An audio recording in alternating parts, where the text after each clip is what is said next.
अध्याय 16 हार की जीत।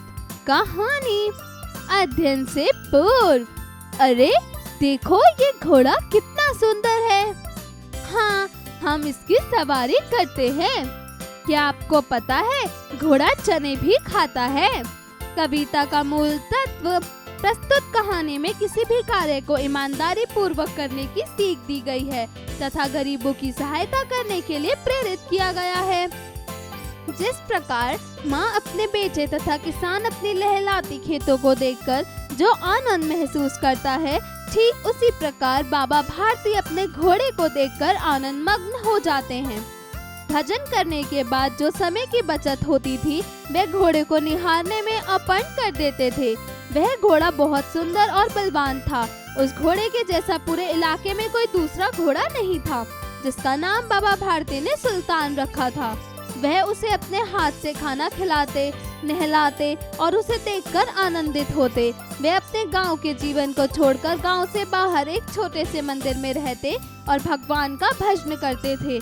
मैं सुल्तान के बिना नहीं रह सकूंगा। उन्हें ऐसी भ्रांति सी हो गई थी।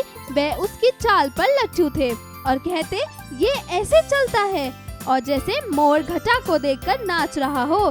संध्या समय जब तक सुल्तान पर चढ़कर 8-10 मील का चक्कर ना लगा लेते, उन्हें चैन ना आता। एक दिन वे सो रहे थे तो सपने में उन्हें खड़क सिंह को देखा। खड़क सिंह एक कुख्यात डाकू था। धीरे धीरे सुल्तान की प्रसिद्धि उसे भी सुनने को मिली।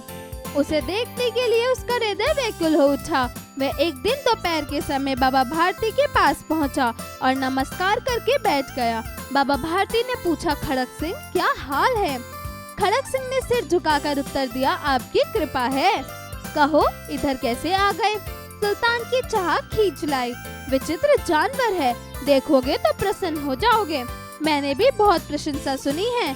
उसकी चाल तुम्हारा मन मोह लेगी। कहते हैं देखने में भी बड़ा सुंदर है।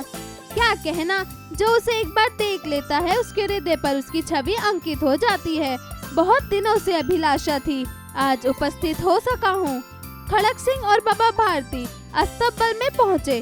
सुल्तान को देखकर वह भौचक्कर रह गया, क्योंकि उसने ऐसा अलबेला घोड़ा कभी नहीं देखा था। वह मन ही मन सोचने लगा कि ऐसा घोड़ा तो खड़क सिंह के पास होना चाहिए था। इस साधु को ऐसी चीजों से क्या लाभ। वह कुछ देर तक आश्चर्य से चुपचाप खड़ा रहा। इसके पश्चात उसके हृदय में हलचल होने लगी। वह बालकों सी अधीरता से बोला, बाबा जी इसकी चाल ना देखी तो क्या देखा। बाबा भारती ठहरे एक आम इंसान, जो अपने घोड़े की प्रशंसा दूसरे से सुनकर भाव विभोर हो गए। जैसे ही घोड़े को खोलकर बाहर ले गए, वैसे ही घोड़ा वेग से उड़ने लगा। उसकी चाल को देखकर ही खड़क सिंह के हृदय पर सांप लौट गए। वह डाकू था और जो वस्तु उसे पसंद आ जाए उस पर वह अपना अधिकार समझता था। उसके पास बाहुबल था। जाते जाते उसने कहा, बाबा जी मैं ये घोड़ा आपके पास ना रहने दूंगा। जैसे ही बाबा भारती की आंख खुली, वे सहम से गए। अब उन्हें नींद आनी बंद हो गई थी। सारी रात अस्तबल की रखवाली में काटने लगे। हर एक पल उन्हें खड़क सिंह का भय सताता रहता, परंतु कई मास बीतने के बाद भी वह नहीं आया। अब बाबा भारती को असावधान से हो गए। वे अब इस स्वप्न को भी मिथ्या समझने लगे। संध्या का समय था। बाबा भारती सुल्तान की पीठ पर सवार होकर घूमने जा रहे थे। इस समय उनकी आंखों में चमक थी और मुख पर प्रसन्नता। कभी घोड़े के शरीर को देखते, कभी उसके रंग को, और मन में फूले न समाते थे। सहसा एक और से आवाज आई, ओ बाबा इस कंगले को भी सुनते जा। आवाज में करुणा थी। बाबा ने घोड़े को रोक लिया। देखो, एक अपाहिज वृक्ष की छाया में पड़ा करहा रहा था। बाबा जी बोले, कहो तुम्हें क्या कष्ट है। अपाहिज ने हाथ जोड़कर कहा, बाबा मैं दुखिया हूँ, मुझ पर दया करो। रामवाला यहाँ से 3 मील दूर है, मुझे वहाँ जाना है। घोड़े पर चढ़ा लो, परमात्मा भला करेगा। वहाँ तुम्हारा कौन है। वैद्य दुर्गादत्त का नाम आपने सुना होगा, मैं उनका सौतेला भाई हूँ। बाबा भारती ने घोड़े से उतरकर अपाहिज को घोड़े पर सवार किया और स्वयं उसके लगाम पकड़कर धीरे धीरे चलने लगे। अचानक से उन्हें एक झटका लगा और लगाम भी हाथ से छूट गई। उन्होंने घोड़े की ओर देखा तो अपाहिज व्यक्ति घोड़े को पीठ पर तनकर बैठा है, जो घोड़े को भगाकर ले जा रहा था। उसे देखकर तो उनके मुख से भय, विस्मय और निराशा के कारण चीख निकल पड़ी। वे अपाहिज डाकू खड़क सिंह था। बाबा भारती कुछ देर तक चुप रहे और इसके पश्चात कुछ निश्चय करके पूरे बल से चिल्लाकर बोले, जरा ठहर जाओ। खड़क सिंह ने यह बात सुनकर घोड़ा रोक लिया और गर्दन पर प्यार से हाथ फेरते हुए कहा, बाबा जी, यह घोड़ा अब ना दूंगा, परंतु एक बात सुनते जाओ। खड़क सिंह ठहर गया। बाबा भारती ने जाकर उसकी ओर ऐसी आंख से देखा जैसे बकरा कसाई की ओर देखता है और कहा, यह घोड़ा तुम्हारा हो चुका, मैं तुमसे इसे वापस करने के लिए नहीं कहूँगा, परंतु खड़क सिंह केवल एक प्रार्थना करता है, उसे अस्वीकार ना करना, नहीं तो मेरा दिल टूट जाएगा। बाबा जी आज्ञा कीजिए, मैं आपका दास हूँ, केवल यह घोड़ा ना दूंगा।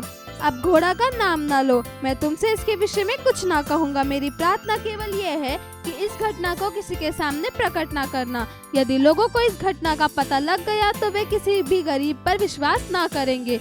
यह कहते कहते उन्होंने सुल्तान की ओर से इस तरह मुंह मोड़ लिया जिसे उनका उससे कभी कोई संबंध ही ना रहा हो। बाबा भारती चले गए, परंतु उनके कहे शब्द खड़क सिंह के कानों में उसी प्रकार गूंजते रहे। खड़क सिंह सोचने लगा, ऐसा मनुष्य नहीं देवता है। एक रात खड़क सिंह रात्रि को अंधकार में सुल्तान की लगाम पकड़े हुए मंदिर की ओर चल पड़ा। चारों ओर सन्नाटा था, आकाश में तारे चिमचिमा रहे थे, थोड़ी दूरी पर कुत्ते भौंक रहे थे। वहाँ धीरे धीरे अस्तंबल के फाटक पर पहुँचा। फाटक खुला पड़ा था। किसी समय बाबा भारती वहाँ स्वयं लाठी लेकर पहरा देते थे, परंतु आज उन्हें किसी चोरी, किसी डाके का भय न था।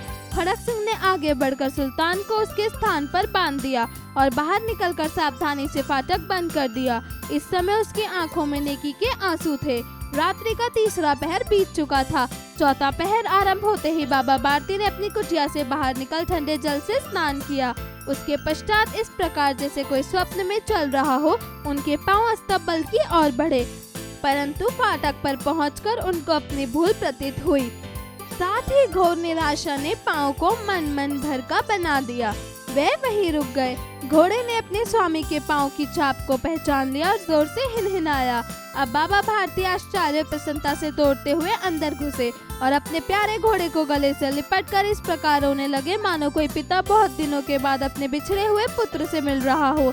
बार बार उसकी पीठ पर हाथ फेरते, बार बार उसके मुंह पर थपकियां देते। फिर वे संतोष से बोले, अब कोई गरीबों की सहायता से मुंह ना मोड़ेगा।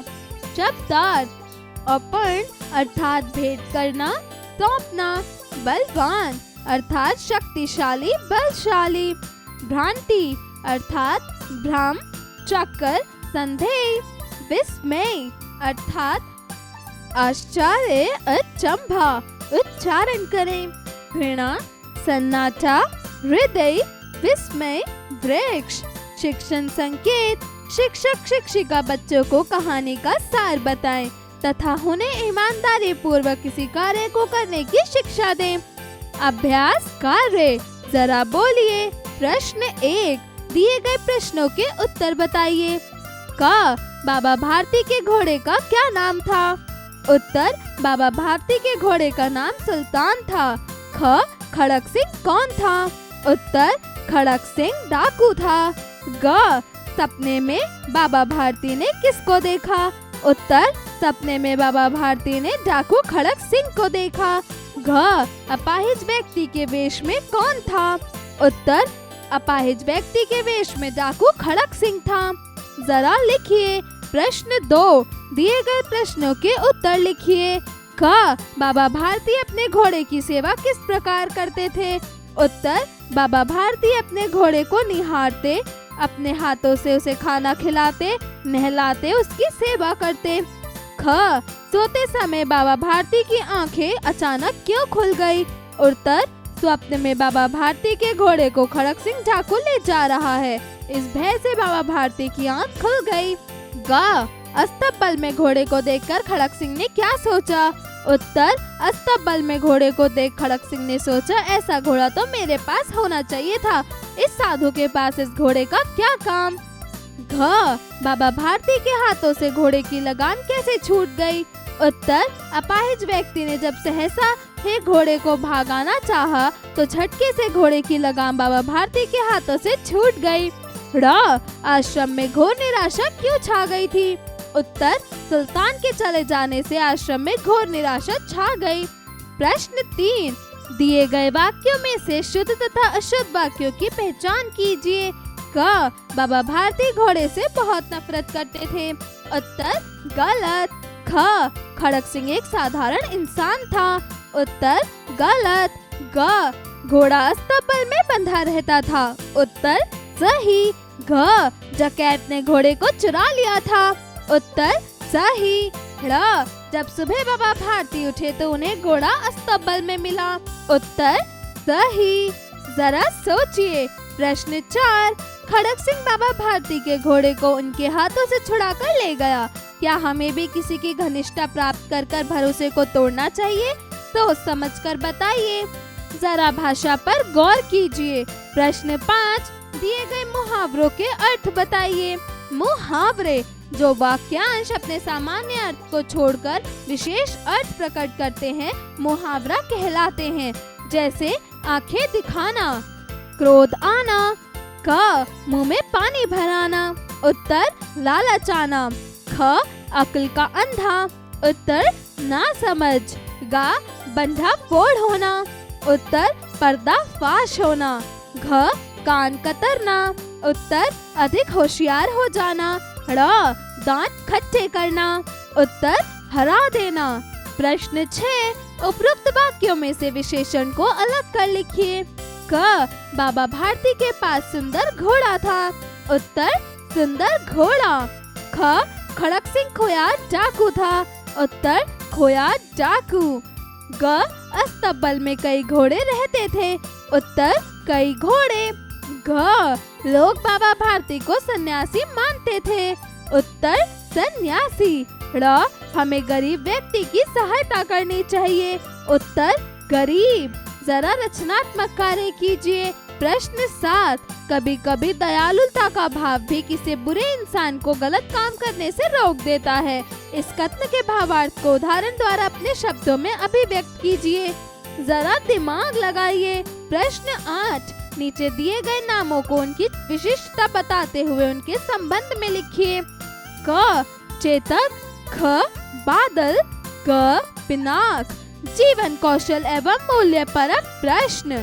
प्रश्न 9, प्रस्तुत पाठ, हार की जीत के विभिन्न पात्रों में से आप किस पात्र के चरित्र से प्रभावित हुए, जिसका अनुसरण आप अपने जीवन में करना चाहेंगे? बताइए।